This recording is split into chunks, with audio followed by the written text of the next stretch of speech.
Is your Mazda 2's alarm constantly going off? It's a common issue, particularly in 2011 2023 models. The main culprits are often related to the door hood switches, key fob, or its battery. Start by checking the key fob battery, CR232. A weak battery can cause unreliable signals. Replace it if it's old or testing below 2.5 volt. Next, inspect the door, hood, and trunk switches. These sensors can corrode or become misaligned, sending false open signals.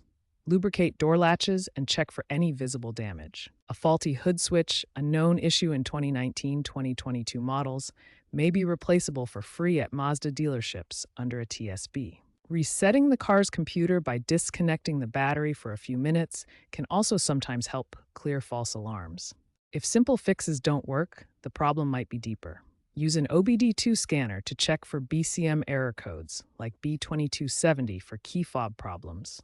These codes can help pinpoint the issue. If you suspect a faulty switch but can't diagnose it yourself, professional help is needed.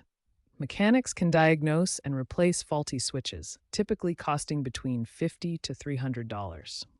In persistent cases, the BCM itself may need a reset or reflash using dealer-specific tools. Keep in mind that Mazda issued software updates in 2024 to improve BCM firmware and reduce false alarms. Ensure your car has the latest software version. For older models, consider aftermarket alarm systems from brands like Viper, as hardware obsolescence becomes a factor. Regular maintenance, including annual key fob battery checks, is crucial to prevent future issues.